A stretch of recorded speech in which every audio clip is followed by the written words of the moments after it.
안녕하세요. 저는 인천에서 먼저 왔고요. 그리고 그 전에는 북한에서 왔습니다. 2012년도에 대한민국에 입국을 했고요. 그리고 인천에서 우리 탈북민들 이렇게 목회를 하고 있습니다. 오늘 사실은 우리 교회에 우리 탈북민 2세가 군대 가는 날이에요. 그래서 제가 원래는 이 특강이 한 타임인 줄 알고 끝나는 대로 바로 가보려고 했는데 두 타임이더라고요. 그래서 화천으로 들어가는데 함께 할 수 없게 된 것 같아요.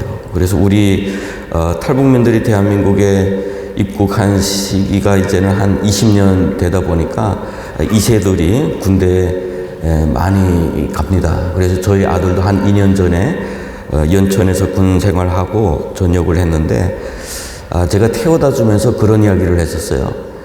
어찌 보면은 북한에 저의 친구의 아들이 바로 건너편에서 군 생활할 수도 있을 것 같아요. 그래서 제가 그런 이야기 했어요. 혹시 그런 일이 일어나면 안 되겠지만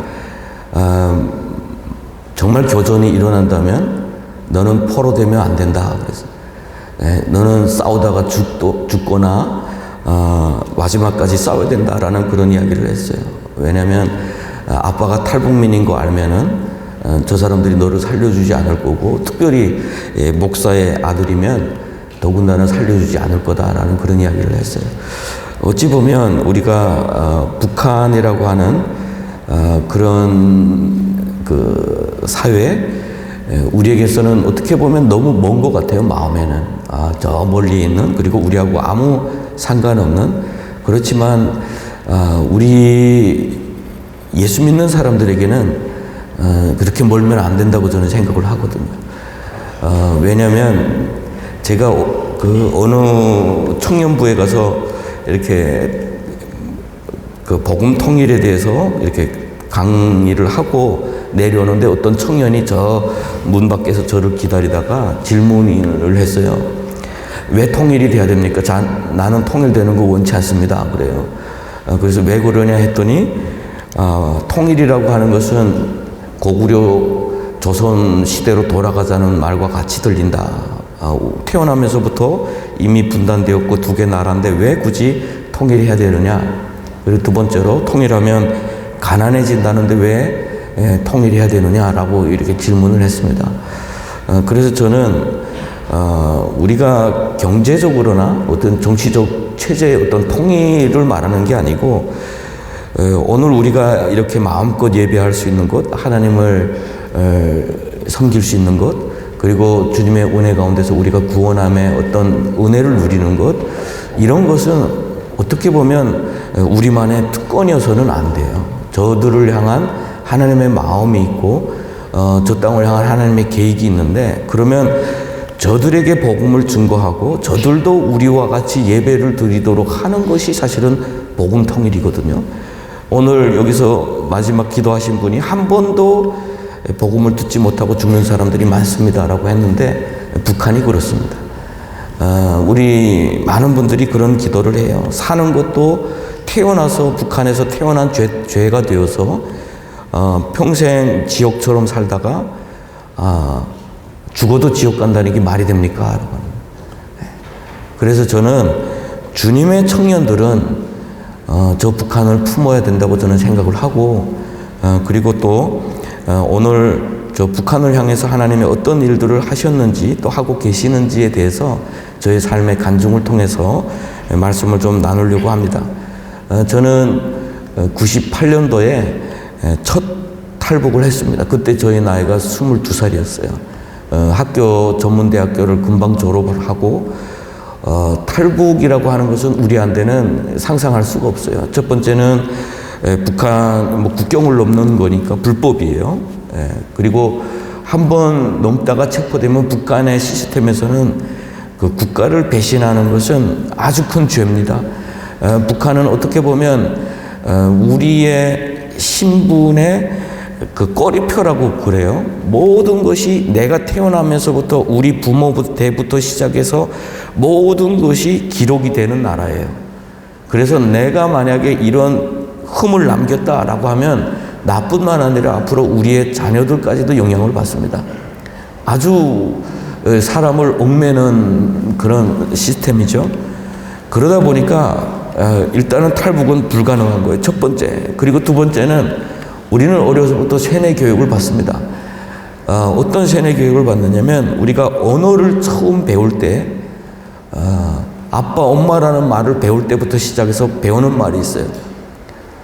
위대한 수령, 경례하는 아버지 김일성 원수님 고맙습니다 라는 말이에요.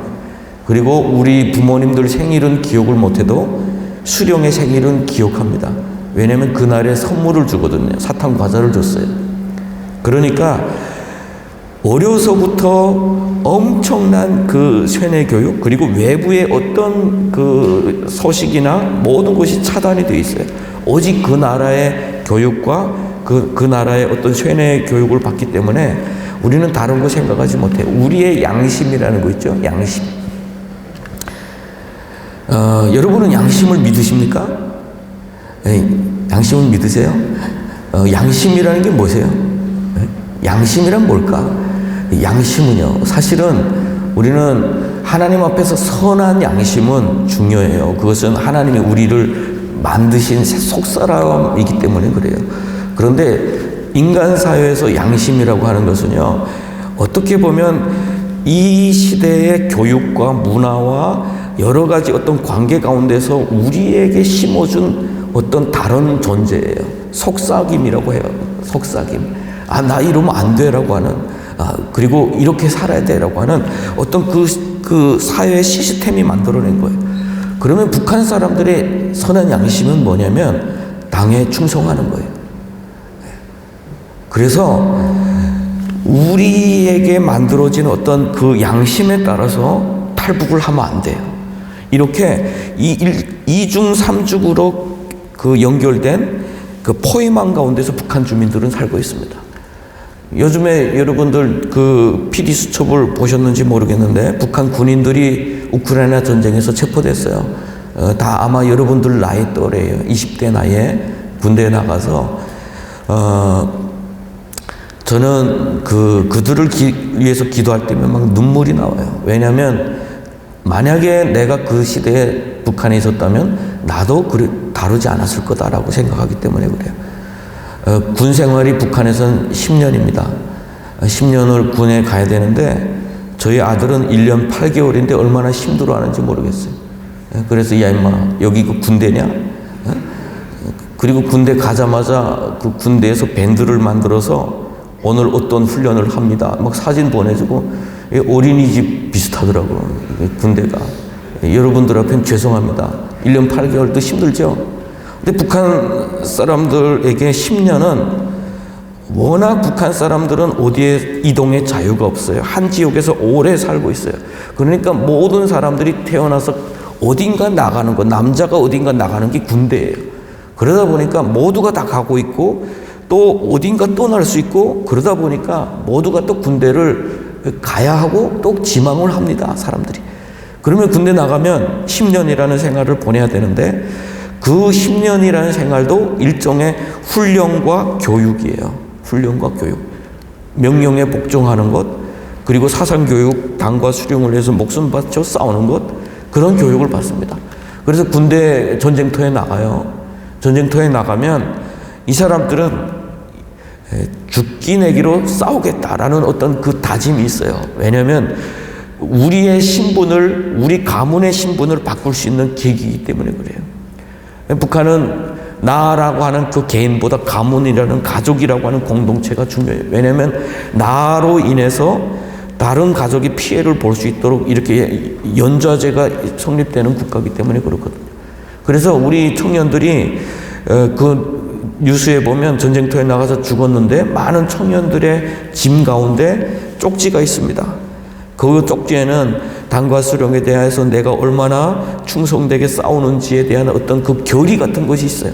그게 왜 있을까요? 라고 합니다. 진짜 그들이 정말 당과 수령을 위해서 충성하고 싶은 어떤 열정 때문에 그럴까? 아니에요. 내가 어느 날 죽어버리면 내 시신에서 이거라도 나오면 이 사람이 그 영감이 되는 거예요. 그래서 이런 거를 항상 감춰요. 북한 주민들에게는 수령과 끊어지는 것에 대한 공포심이 있어요. 우리가 주님과 멀어지는 것에 대한 어떤 두려움이 있는 것처럼 북한 주민은 수령과 끊어지는 것에 대한 공포. 왜냐하면 우리 남과 북이 치열하게 대치하고 있는 그런 상황 가운데서 이제 남파 간첩들이 꽤나 많이 들어왔어요. 과거에는 들어오는데 들어왔다가 어느 날 갑자기 전투에서 사망했어. 근데 거기 뉴스에도 나오지 않았어요. 한국 뉴스에도 나오지 않았어. 북한에서는 이 사람들이 어떻게 죽었는지 몰라. 그러면 이 사람들은 절대로 이 사람들의 가족은 감시대장이 돼요. 변절했는지 희생했는지 모르기 때문에 이 가족들이 항상 고생을 합니다. 그 북한 주민들은 그것을 두려워해요. 그래서 항상 죽을 때는 뭔가를 표적을 남기려고 해요. 뉴스를 우리가 살펴보면 아마 2000년대쯤에 북한의 간첩선이 일본에 몰래 들어갔다가 일본 자위대에게 발각이 됐어요. 이 사람들은 모든 자기들이 북한에서 왔다는 증거를 다 감췄기 때문에 아무 증거도 없어요. 그냥 도망치고 있는데 일본 자위대에 의해서 격침당합니다. 만약 간첩이라면 자신들은 무조건 이렇게 죽어가야 돼요. 그런데 이 사람들이 두려운 게 있는 거예요. 그래서 무전을 칩니다. 쯔쯔또또로. 위대한 수령 김정일 장군님의 만수무강을 삼가 축원합니다. 우리 죽는다는 소리예요. 이 전파가 일본 자위대에서 잡아서 이게 북한 간첩선이다라고 해서 국제사회에서 아주 큰 문제거리가 된 적이 있어요. 결국은 북한은 어떤 국가를 위해서 충성한다, 어떤 이념을 위해서 충성한다, 그게 아니라 수령에게서 멀어질까봐 두려워서 충성하는 그런 나라다라고 하는 거예요. 이번에 포로로 잡힌 청년들이 그 20대 나이에 하는 이야기를 들어보면 그렇죠. 내가 그때 당시 수류탄이나 단도가 없어서 자살을 못했는데 내가 자살을 못한 것 때문에 앞으로 살면서 100번 후회할 것 같다라는 그런 이야기. 20대 나이에 그런 말이 과연 왜 나올까라는 거예요. 우리 엄마가 나 같은 놈 낳아줘가지고 나 때문에 얼마나 고생할까. 그런 이야기를 듣는데 마음이 너무 아픈 거예요. 저들은 억눌려 있는 거예요. 어떻게 보면 어둠의 권세 가운데서 억눌려 있고 그들에게는 자유함이 없어요. 청년이라고 해도 결국은 그것 때문에 가문이라고 하는 것, 정치라고 하는 것, 이념이라고 하는 것, 수령이라고 하는 것, 그런 것 때문에 엄청나게 억눌려서 살고 있는 거예요. 저는 북한에서 대한민국에 와서 지금 14년째 살고 있는데 저는 그런 이야기를 자주 합니다. 하나님께서 어느 날 저 북한을 열어주실 때 우리 대한민국 교인들은 두 가지를 회개하게 될 거다라고 이야기를 해요. 첫 번째는 이렇게 같은 땅에서 이렇게 가까운 곳에서 이렇게 비참하게 사는 사람들이 있었는데 우리는 나의 문제만 가지고 하나님 앞에서 씨름했구나라고 하는 것 때문에 도무지 저 땅을 향한 하나님의 마음에 대해서 들을 생각한 적이 없구나라고 하는 것 때문에 회개하게 될 것이고, 두 번째는 하나님께서 저 북한에 비하면 얼마나 대한민국에 이런 자유함을 주시고 풍요함을 주셨는데 나는 그걸 누리지도 못했고 감사하지도 못했고 불평과 원망 가운데서 나의 인생을 소비하지 않았는가라는 그런 것 때문에 이제 회개하게 될 거다라고 이야기를 했어요. 어떻게 보면 북한에서 남한은 상상할 수 없는 세계예요. 그리고 남한에서 북한은 여전히 상상할 수 없는 세계예요. 여러분들이 상상할 수 있는 최악을 다 상상해도 아마 그 그림을 그려내지 못할 겁니다. 사람이 굶어 죽는다. 사람이 굶어 죽는다. 몇 끼 굶으니까 배고파서 그러다가 죽는가 보다. 그게 아니에요. 사람이 배고파 죽는다라고 하는 것은 그 당시의 절망, 그리고 그 당시에 인간으로서의 어떤 그 모습조차를 다 빼앗긴 상태에서 죽어가는 것, 그것은 이 세상에서 가장 비참한 거예요. 성경에도 그런 구절이 나와요. 예레미야에 보면 차라리 굶어 죽는 것보다 차라리 칼에 죽는 것이 낫겠다. 왜냐하면 우리 주의 백성의 어미들이 자기의 아이들을 잡아먹습니다 라고 하는 거죠. 사람이 배고프면요, 우리는 이렇게 고상한 척 하지만 우리에게는요, 짐승 같은 그런 모습들이 있어요. 사람이 배고프면 동물이 됩니다. 한두 끼가 아니라 이제는 온 몸이 추구하는 것이 음식뿐이라면, 그 시간이 된다면 그때부터는 그렇게 소중히 여기던 가족 가운데서 음식을 축내는 사람들이 미워지게 돼요. 그들을 배척하게 됩니다. 북한에서 가장 많은 사람들이 굶어 죽을 때에 제일 먼저 굶어 죽은 사람들이 어떤 사람들이냐면요, 장애인들이었어요. 장애인들은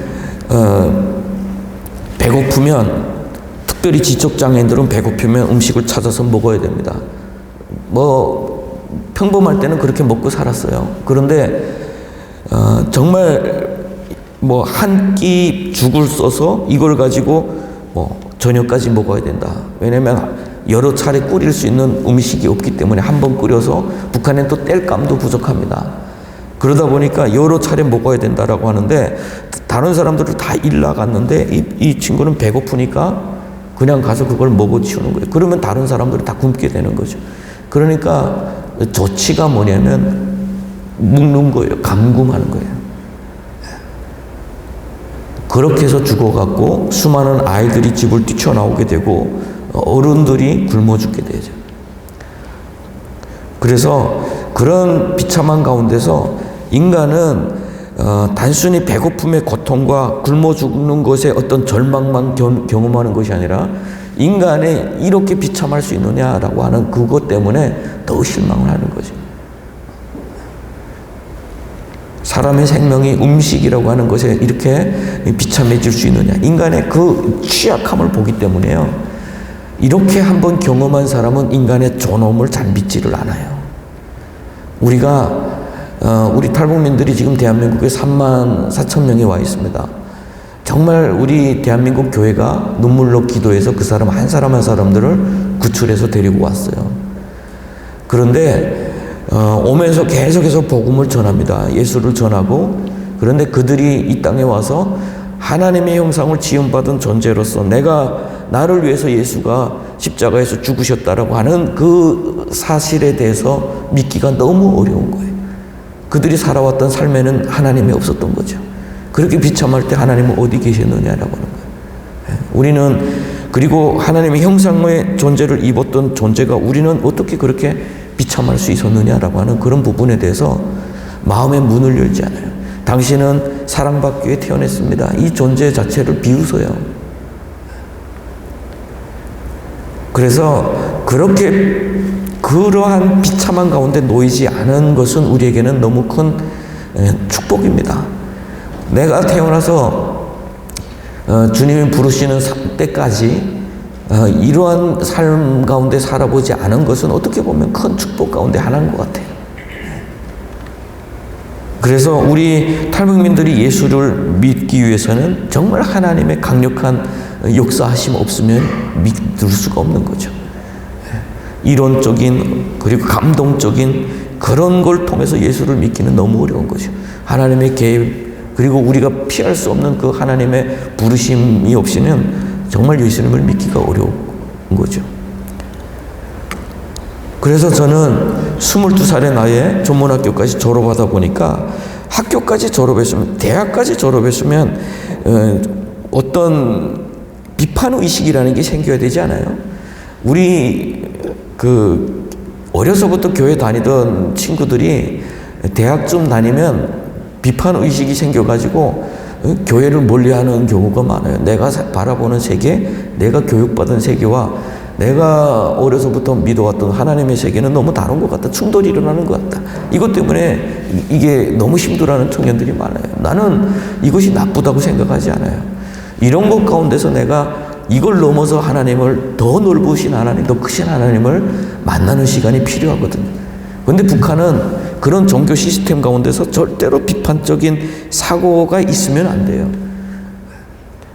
그 신뢰가 어디에서 제가 나타났냐면요. 제가 대학 다닐 때에 공개 처형을 경험을 했어요. 학교 수업을 하다가 종소리가 울려서 가운데 업간체절하고 있어요. 아마 과거에 우리 대한민국도 그랬다고 하더라고요. 수업하다가 2시간 끝나고 나면, 2강이 끝나면 나와서 이렇게 체조를 합니다. 체조하고 나서 종소리가 울려서 어디 가나 이렇게 봤더니 어느 방향으로 이렇게 쭉 데려가요. 우리를 다 줄 맞춰서. 이거는 무조건 의무적으로 나가야 되는 거예요. 가고 있는데 의심을, 이게 방향을 보니까 여기 사용장이 있는 곳이잖아. 그러면서 갔어요. 갔더니 정말 인산인해예요. 초등학교 학생부터 시작해서 다 나왔어요. 주변에 어쨌든 공장을 멈추지 않으면 안 되는 그 공장 직원들 빼놓고는 다 데리고 나왔습니다. 북한의 공개 처형은 일종의 정치 행위예요. 사람들에게 모두 보여줘야 하기 때문에 무조건 다 데리고 나오는 거예요. 앞에는 소학생들, 초등생들이 앉고 저 뒤쪽에는 뭐 대학생부터 시작해서 일반 주민들까지 다 이렇게 강변 이렇게 말뚝을 만들어 놓고 모래 뭐 뚝을 만들어 놓고 다 모아놓은 거예요. 재판을 합니다. 사형제가 재판을 받습니다. 재판을 받는데 그들이 훔친 것은 옥수수 2차례에 걸쳐서 120kg이에요. 그 시대에 지금은 뭐 그게 뭐 아무것도 아닐지 몰라도 그 시대에 120kg은 정말 큰 거예요. 사람들이 굶어 죽고 있을 때 옥수수 120kg은 큰 거죠. 그런데 또 국가의 것을 훔쳤어요. 그러니까 재판을 하는데 어떻게 재판을 하냐면 이 사람들이 우리 국가의 것을 훔침으로 인해서 이것을 먹고 노동자들이 더 혁명가업 수행이라고 그러죠. 생산물을 만들어내는 것을 혁명가업이라고 보는 거죠. 북한은 이것도 혁명이라 이렇게 보니까 혁명가업 수행에 막대한 지장을 줬기 때문에 이 사람들은 우리 혁명 앞에 죄를 지은 거다 이렇게 해석을 하는 거예요. 그런데 대학생으로서 그 이론을 들을 때 신선하다라고 생각을 하면서 이렇게 하면 안 된다는 생각을 못 한 거예요. 왜냐하면 우리는 이미 세뇌됐어요. 정부가 무엇을 하는 것이면 라고 하지만 그렇구나 이렇게 받아들이는 훈련을 받은 거예요. 우리는 결국은 정부의 거면 계란 하나를 깨도 닭공장을 망쳤다고 해석할 수 있는 거죠.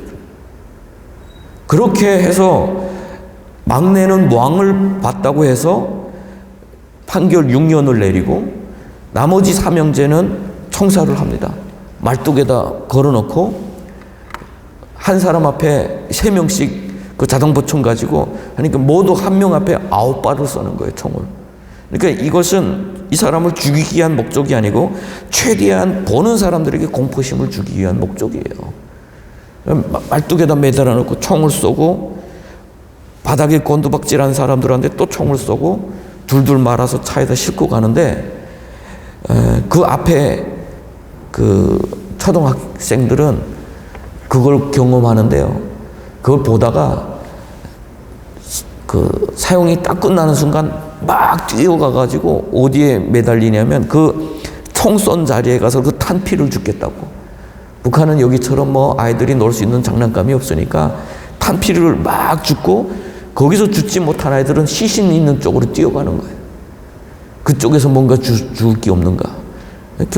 경찰들은 그 아이들 보고 가라 해놓고 피를 모래로 덮고 그냥 둘둘 말아서 가는 거예요. 이게 북한의 인권 문제를 우리가 심각하게 바라봐야 되는 문제예요. 북한의 인권 문제는 단순히 시스템에 의해서만 이루어지는 것이 아니에요. 비인간적인 사회 가운데서 살아난 이 아이들의 문제이기도 한 거예요.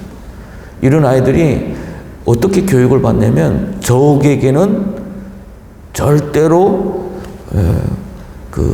동정하지 않는다라고 하는 것을 어려서 그걸 배우는 거예요. 적은 인간이 아니다. 이런 교육을 받는 거예요. 그래서 제가 우리 아들에게 교전이 일어나면 죽든지 무조건 싸우라라고 했던 이유가 거기에 만약 나의 친구의 아들이 있고 나의 친척의 아들이 있다 할지라도 이거는 어쩔 수 없는 문제인 거예요. 그 사람들이 총을 가지고 앞에 있는 적을 볼 때 그들은 인간이라고 생각하지 않는 거죠. 북한의 인권 문제는 이렇게 시스템에서부터 인간의 존엄에 대해서 바라보는 한 개인에게 이렇게까지 심각한 상태로 되어 있는 거예요. 그리고 이러한 쇠뇌 교육, 공포 가운데서 이렇게 감싸져 있던 제가 탈북을 결심하게 된 데는 딱 한 가지 이유예요. 여기를 떠나지 않으면 죽겠구나라고. 20대의 청년이 뭐 해도 살 수 있는 그런 환경이 아닌 거예요. 뭐 해도 안 되는 환경인 거예요. 이제는 앉아서 굶어 죽을 수밖에 없는 그런 환경이었던 거예요. 그래서 탈북해야 되겠다. 이렇게 앉아서 죽는 건 아니다. 이게 청년으로서 했던 결단인 것 같아요. 그리고 마음속에는 우리 양심이라는 거 있다고 그랬죠. 그 양심은 내가 갔다가 식량을 구입하고 다시 돌아와야 되겠다라는 생각을 하고 출발을 하게 된 거예요. 그래서 출발을 해서 정말 고생을 하면서 저는 아직까지 그 탈북할 때 그 보았던 광경들은 지옥처럼 느껴져요. 왜냐하면 저와 같은 사람들 모두가 다 먹고 살아야 되겠다라고 생각해서 집을 뛰쳐나온 사람들, 뭔가 해야 되겠다라고 해서 모두가 다 집을 나선 사람들이 곳곳에 역과 열차와 모든 곳에 다 인산인해를 이루어요. 북한은 전기 사정 때문에 기차가 제 시간에 다니지 않습니다. 그러다 보니까 그리고 또 북한은 모든 것이 다 계획되어 있어요. 그 여행 증명서가 없이는 북한은 이동할 수가 없어요. 제가 인천에서 여기 천안으로 왔는데 인천에서 천안은 완전히 다른 다른 시기 때문에 제가 경찰서에다가 신청합니다. 내가 천안에 갑니다. 그러면 거기서 여행증명서를 떼줘요. 가는 목적, 이유, 날짜, 갔다가 언제 오는지 다 이야기를 하고 내가 어디에 천안에 어디서 묵을 건지에 대한 기록까지 다 하고 거기서 도장을 박아야 오늘 올 때 차표를 살 수 있고 초소를 통과할 수 있어요. 그러면 제가 여기 천안에 왔으면 제일 먼저 해야 되는 것이 이 내가 온 목적지에 담당 경찰서에 가서 내가 왔습니다라는 도장을 박아야 또 돌아갈 수 있는 거예요. 이런 시스템 가운데서 사람들은 거의 이동할 수가 없어요. 그런데 먹고 살기 위해서 이 시스템은 붕괴가 됩니다. 모두가 뛰쳐나와서 모두가 열차표 없이 기차에 매달리다 보니까 이제는 국가에서 통제할 범위가 벗어난 거예요. 여기서 또 사고가 나는 거죠. 20대에 열차를 타기 위해서 밖에 나왔는데 기차가 들어오는데 여기서처럼 그 기차가 그렇게 빠르지도 않아요. 지하철보다도 아마 속도가 나지 않을 거예요. 기차 이런 그 기반 시설이 안 돼서 속도를 내지 못해요. 모든 열차는 사람들이 매달리고 밀고 해가지고 유리창이 하나도 없어요. 그 추운 겨울에 유리창이 없는 기차가 들어오는데 유리창에서 안이 들여다보지 않아요. 모두가 사람이 매달려 있어요. 그리고 지붕 꼭대기까지 다 사람이 매달려 있어요. PPT 가운데 그런 사진들이 좀 있을 텐데 이 사진이에요. 어떻게 보면 이 배경은 여름이죠. 그런데 겨울이었어요. 저는 2월 달에. 오늘이 2월 10일이니까 아마 2월 7일 제가 그 정도예요. 그런데 기차가 들어오는데 사람들이 추우니까 비닐을 이렇게 뒤집어 썼는데 비닐이 막 날리면서 사람이 들어오는 거예요. 나도 빨리 떠나야 돼요. 나는 나름대로 내 최선을 다한다고 내가 할 수 있는 것 북한에서 다 살아보고 이제는 굶어 죽게 된다라고 할 때 떠날 거야 라고 해서 그동안 열심히 돈도 벌고 나름대로 이렇게 노력하면서 먹을 거 있을 때는 북한에서 마지막 순간까지 남아 있었어요. 그러다가 주머니 하나도 없으니까 이제는 하루라도 빨리 이제 북쪽으로 향해야 돼요. 제가 출발한 것이 함경남도 단천이라고 하는 중부 지역인데 이제 기차가 가다가 멈추고 하면 며칠을 갈지도 몰라. 나도 가다가 도중에 굶어 죽을지도 몰라요. 그럼에도 불구하고 가야 되는 거예요. 근데 매달릴 수가 없어요. 사람들이 가득한데. 그래서 여기 왔다고 여기 잠깐 막 뛰어다니는데 안에서 사람 죽었다라고 막 이렇게 소리가 나요. 그 시신 내린다라고 해서 봤더니 시신이 4구가 이렇게 아래로 내려져요. 비가, 눈이 이렇게 눈비가 막 쏟아졌는데 그 홈에다가 막 뚝뚝뚝뚝 이렇게 내구가 내려졌는데 한 40대 되는 분의 그 아주머니는 아직 살아있어요. 발버둥 치는데 입은 놀리는데 소리는 나가지 못하고 신발 다 벗겨져 있고 나머지는 다 시신으로 그냥 이렇게 쓰러져 있고 한 20대 되는 그 여자 아이는 그 남동생이 있는 것 같아요. 어린 남동생이 그 누나가 이렇게 죽었는데 옆에서 누나 옷을 이렇게 바로 해주더라고. 막 이렇게 깔려서 죽다 보니까.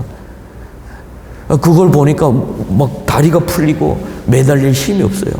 그 시간에 또 열차에 매달리지 못했어요. 그날 떠나보내고 다시 대합실에 들어왔는데 대합실 곳곳에는 그 집 나온 아이들이 병들어서 죽어가는 모습. 이렇게 코를 골아요, 마지막. 사람들이 빙 둘러서 보곤 그냥 가고, 빙 둘러 보고 그냥 가고. 이렇게 사람이 죽어가는데 누구 하나 돌볼 그런 여유조차도 없었어요.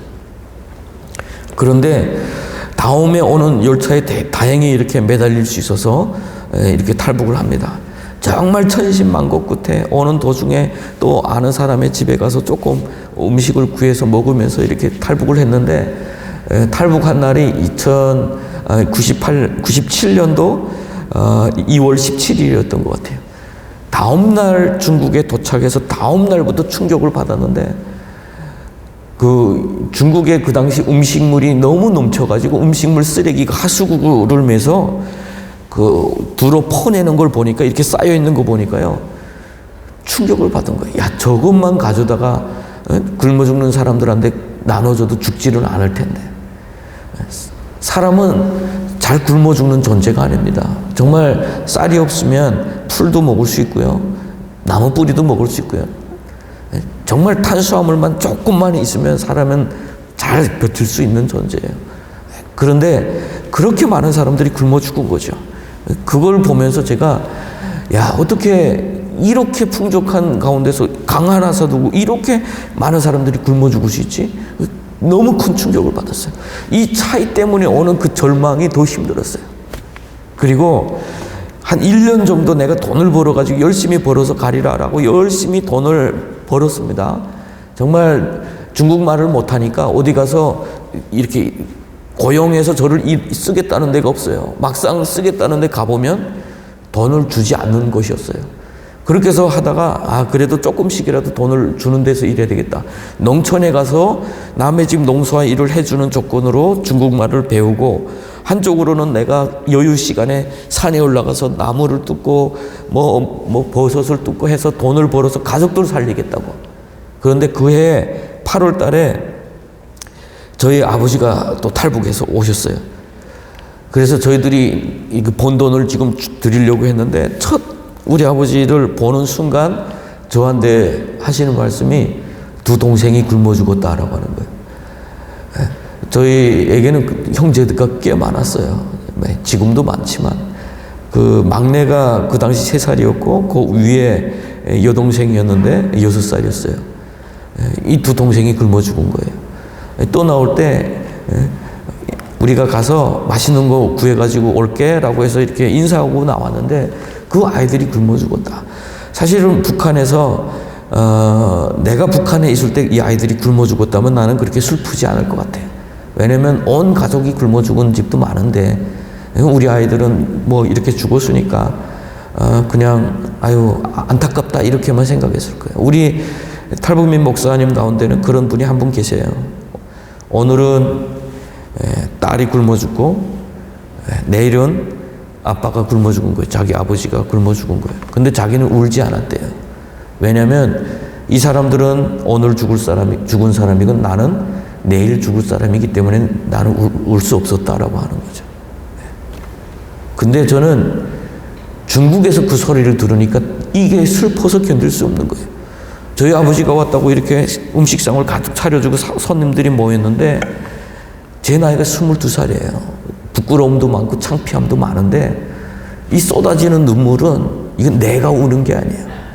내 영혼이 우는 것처럼 도무지 눈물 콧물 내가 왜 이러지 하는데도 이게 정말 쪽팔린데도 끊어지지 않는 거예요. 어떻게 인간이 이렇게 죽을 수 있지? 어떻게 그 아이들은 가장 가난한 시대에 태어나서 한 번도 배불린 적이 없고 한 번도 맛있는 음식 먹어본 적 없고 이렇게 죽어가야 되지?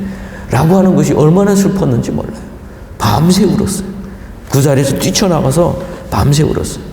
그리고 나서 마음속에요, 증오심, 저 나라 멸망시켜야 되겠다 라고 하는 생각밖에 없었어요. 내 인생을 다 걸고 폭탄이라도 들고 그냥 넘어가서 그렇게 해야 되겠다라는 그런 생각. 그때부터 나의 삶의 목적은 내 가족을 살리는 게 아니라 이제는 저 나라 파괴하는 것으로 이렇게 바꿨어요. 내 삶의 목적을. 그렇게 해서 이렇게 살고 있다가 98년도에 우리 한국에서 파송하신 선교사님을 만나게 됐습니다. 우리 대한민국 교회가 지상의 우리 예수님의 그 지상의 명령에 따라서 정말 순종하면서 전 세계에 선교사님들을 많이 보냈어요. 특별히 가장 상황이 열악했던 90년대 말에 그때 당시에 우리 IMF죠. 대한민국 국민들은 굼을 팔아서 나라를 살리겠다고 할 때 우리 한국교회 성도님들은 돈을 헌금을 해서 그것을 지금처럼 뭐 은행으로 해서 이렇게 넘어질 때가 아니니까 그 은행 헌금을 받아가지고 은행에 가서 달러를 바꿨어요. 달러가 없어서 나라가 휘청거리는데 교회는 달러를 바꿔서 동족들에게 복음을 전하라고 선교사님들을 파송했습니다. 우리 선교사님들한테 선교사님이 저한테 그런 이야기 했어요. 우리 대한민국은 지금 위태롭다. 그래서 달러가 없어서 지금 망해가는데 달러를 가지고 그 인천공항에 나왔는데 하나님이 마음에 정말 가책을 느꼈다는 거예요. 내가 이래도 되나? 대한민국 국민으로서 나라가 이렇게 달러가 없어서 위태롭고 국민은 그걸 살리겠다고 굼을 바치는데 나는 과연 이 달러를 가지고 나가도 되나라는 그런 가책이 들었다는 거예요. 그때 하나님께서 강력하게 그 마음 가운데 나가라. 그래야 내가 이 나라 살리겠다라는 그런 마음을 주셔서 나왔다라고 그런 고백을 했어요. 그 고백을 듣는데요, 얼마나 눈물이 나는지 몰라요. 우리를 사랑하는 그 사랑이 어떻게 보면 넘치는 것에서 일부가 아니라 이 사람들의 전부로 우리를 사랑하고 있구나. 사실은 복음입니다. 우리 하나님이 우리에게 독생자를 주셨다, 자신을 내어주셨다는 건 전부를 주셨다는 거예요. 우리의 삶도 그런 모습일 때 강팍했던 사람들의 마음이 무너집니다. 복음은, 성경은 그렇죠. 안 믿는 사람들에게 성경은 아주 낯선 언어예요. 이해되지 않는 구조입니다. 우리가 가계고교를 안다고 해서 성경을 이해할 수는 없어요. 우리 탈북민들 중에서 그래도 공부 가장 많이 한 사람, 엘리트 중에 한 명이 태영호 국회의원인데 그분이 고백이 그래요. 성경 도무지 이해가 되지 않았다. 자기가 교회마다 강의를 하러 갔다가 오면 목사님들이 성경을 주는데 선물로 집에 성경이 이만큼 쌓여있대요. 그런데 읽으면 이해가 되지 않는데 그 당연한 거예요. 저도 처음에 너무 간절하니까 그 중국 교회 성도가 주는 성경을 읽어봤어요. 태초에 하나님이 천지를 창조하시니라.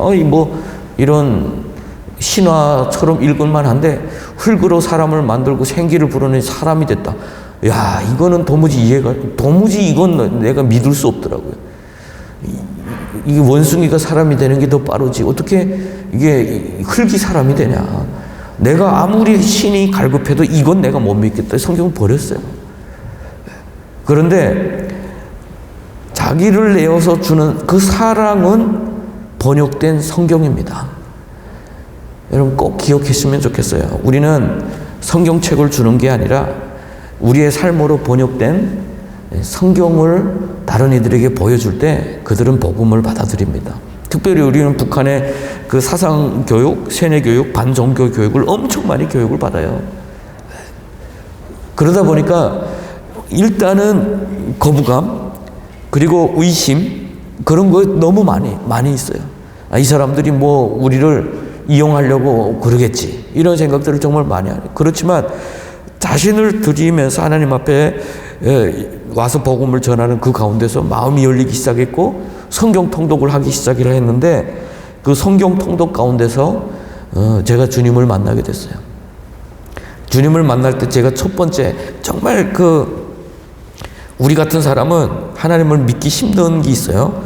첫 번째는 일단은 반정복 교육, 그리고 물질적인 세계관, 이런 곳에서 살다 보니까 신을 믿는다, 이거는 어려운 일이에요. 그런데 하나님이 강력하게 역사하실 때 우리의 마음이 열리기 시작하면서 하나님이 믿어지기 시작할 때가 있어요. 이때 또 하나의 고비가 있어요. 야, 이러다가 내가 망하겠다, 이런 생각입니다. 왜냐하면 북한에서는 예수 믿으면 죽습니다. 예수 믿으면 절대로 살려주지를 않아요. 아, 내가 여기 있다가 망하는 거 아니야? 내가 괜히 예수 믿고 죽는 거 아니야? 이런 두려움이 또 생겨요. 그래서 정말 하나님이 부르실 때 제가 무릎 꿇고 하나님 앞에 했던 고백이 그거예요. 하나님 진짜 살아계셔서 나를 부르신다면 나는 죽어도 좋겠으니까 내 동족들 좀 살려주십시오. 그리고 내가 여태까지 몸부림치도 살리지 못했던 내 가족은 그럼 하나님 책임져 주십시오. 그리고 나는 저 땅을 위해서 하나님께서 나를 사용하신다면 내가 죽어도 좋겠습니다라는 첫 번째 기도가 그 고백이었던 것 같아요. 그리고 나서 하나님을 인격적으로 정말 만나기 시작하면서 나의 문제들, 나의 죄악들, 결국은 북한이라고 하는 시스템의 문제, 수령의 문제이기도 하지만 우리 인간의 문제, 나 개인의 문제도 있었구나라고 하는 거예요. 이 모든 것이 발견될 때 비로소 저 땅은 예수가 없어서 망하는 땅이었구나라고 하는 걸 발견하게 된 거죠. 여러분, 복음이 없어서 나라가 망한다라고 하는 것은 우리가 경험해보지 못했던 이 땅 가운데서 너무 복음이 없어도 잘 믿는 사람들, 잘 사는 사람들 많잖아요. 저희 아들이 군대 나갔는데 대대에 예수 믿는 사람이 2명이었대요. 그리고 예수 안 믿는 우리 아들이 군부대 동료들을 별로 좋은 친구들을 못 만났나 봐요. 다 국회의원의 손자, 큰 회사의 아들. 그래서 제네시스를 타고 군부대 앞에다 차 세워놓고 들어갔다가 휴가 때 끌고 나오는 친구들.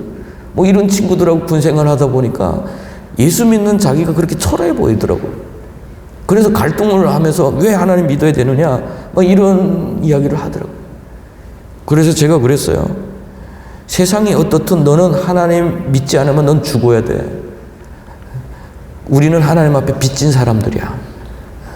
다른 사람들은 하나님 안 믿고 잘 살더라도 우리는 저 땅 가운데서 우리를 불러주셨고 그것 때문에 너희가 이 땅에서 태어났고 그것은 우리가 하나님 앞에 정말 다른 사람은 어떠하든 우리는 하나님 떠나면 우리는 가장 기본적인 인간으로서의 자격도 갖추지 못한 존재야.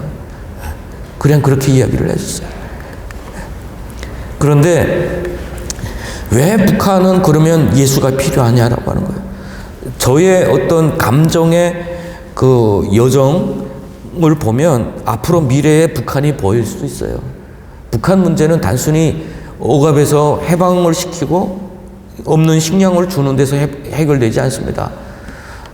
여러분들이 국제적으로 이렇게 보면요, 독재가 무너진 자리가 있어요. 이라크 그리고 리비아예요. 그런데 독재가 무너졌다고 그 주민들이 잘 살지를 않습니다. 오히려 심각한 내전을 겪습니다. 왜냐하면 쓴 뿌리들이 있어요. 독재자에게 억눌렸던 인간성이라는 게 있어요. 그것은 증오심을 기반으로 하고 있습니다. 누군가를 미워해야 돼요. 대상이 중요하지 않습니다. 누군가 미워하고 누군가를 복수하는 것이 인간의 목적으로 사는 사람들이 만들어지는 거예요. 그것이 북한입니다. 지금의. 앞으로 북한이 문제는 핵 문제가 아니라 그들 가운데 앞으로 열리고 그들이 자신들이 속았다는 것을 깨닫고 그들이 넉넉히 살 수 있는 쌀이 생길 때부터 시작될 그 혼란이에요. 북한 사회를 혼란시킬 얼마나 많은 사람들이 그 증오심 가운데서 누군가를 향해서 공격할지 우리는 너무나도 상상이 되는 거예요. 그래서 제가 예수 믿고 난 그게 바라보이는 거예요. 북한에 예수가 증거되지 않고는 북한은 재앙이구나. 쌀이 있어도 재앙일 거구나. 그들에게 자유가 생기면 또 역시 재앙이겠구나라는 생각이 들었어요. 그때부터 정말 예수님을 나의 구주로 고백하면서 북한은 오직 복음만이 살 길이다라는 그런 고백으로 이렇게 살았습니다. 제 이름이 김권능라고 하니까 여러분들 어떤 생각하셨어요? 청년들은 별로 싫어하더라고. 다 꼰대 같다고. 꼰대 이름 냄새가 난다고. 근데 제 이름이 권능이 된 이유가 있어요. 북한은 권능이라는 단어를 잘 사용 안 합니다. 그런데 예수 믿고 나서 우리 북한을 위해서 순교합시다라고 고백할 때 순교자들의 정기를 가져다가 읽었어요. 우리 대한민국에 정말 교회가 지금까지 세워지기까지 정말 많은 순교자들이 있어요. 교회의 정체성, 신앙을 지키기 위해서 순교하신 분들. 그런데 저보다 먼저 예수 믿었던 친구들이 좋은 이름은 다 가져갔습니다. 예를 들어 주기철, 선양원 이런 좋은 이름 다 가져가고 저도 이름 하나 좀 주십시오 했더니 예수천당 불신 지역을 외쳤던 최건농 목사님의 이름이 있었어요. 그래서 그러면 제가 김건능 하겠습니다 라고 해서 사실 순교자의 이름을 따서 그냥 김건능이라고 이렇게 했습니다. 그래서 그런 신앙생활을 하는데 정말 신앙 안에서 자유함을 느끼기 시작해서 내가 얼마나 억압되어 있었는지, 죽음의 공포 가운데, 우리 세뇌된 시스템 가운데, 감시 체제 가운데, 그들이 만들어낸 어떤 우리의 양심 가운데 얼마나 우리를 억압하고 있었는지를 예수 믿고 나서 그 자유함을 회복된 상태에서 그것을 발견하게 된 거예요. 여러분들 구원의 감격이라는 여러분들 많이 느꼈을 거예요. 특별히 제가 좋아하는 우리 브레들린 그 교회들은 정말 그 구원의 어떤 그것을 강조하기 때문에 저는 그걸 너무 좋아해요. 사실 신앙의 진심인 사람들, 그리고 정말 내가 정말 주님을 믿고 있느냐 계속해서 검증하고 그때까지 주님과 함께 이렇게 훈련받고 그 준비하는 그 과정이 너무 저는 중요하다고 생각해요. 근데 예수 믿고 나서 느껴지는 세계관 있죠? 내가 정말 어느 날 인격적으로 만나고 문 열고 나가는 세계가 달라지는 것처럼 예수 믿고 나서 그렇게 바뀌는 그 해방된 느낌을 이제는 죽음을 두렵지 않구나, 사망에서 우리는 해방됐구나 라고 하는 것을 그때 정말 느끼면서 너무 감격했던 것 같아요. 그때 제가 하나님, 한 시대에는 저 땅이 저주받은 시대인 것 같지만 저 땅은 복음만이 살 길인 땅이기 때문에 더 감사합니다라는 고백을 하게 됐어요. 우리가 항상 감사시를 그 벽에다 붙여놓고 살았는데 거기에 아직도 잊혀지지 않는 감사시, 하나님 울며 빵을 먹게 해주셔서 감사합니다. 그래서 정말 배고픈 자들의 서름을 알 수 있기 때문입니다. 불의한 시대에 태어나게 해주셔서 감사합니다. 그래서 주님의 의로우심 우리가 더 잘 알 수 있었습니다 라고 하는 그 감사시 중에 두 구절은 우리 인생의 그 모습 그대로였어요. 어떻게 음식이 없어서 굶어 죽지? 이게 우리의 불행이었는데 예수 믿고 나니까 이제는 다른 자들의 고통, 그 고통을 위해서 일하는 자들, 사명자들이 되었다라고 하는 것. 그리고 두 번째는 불의한 시대. 어떻게 북한에서 눈 떠보니까 북한인데 우리가 무슨 죄가 있어서 우리는 그런 고난을 겪어야 됩니까? 이게 우리의 원망이었어요. 절망이었어요. 근데 예수 믿고 나니까 예수만이 답인 사회 가운데서 태어나서 얼마나 감사한지 감사로 바뀌게 됐습니다. 시간이 돼서 우리가 이제 10분 쉬고 이어서 진행하도록 하겠습니다.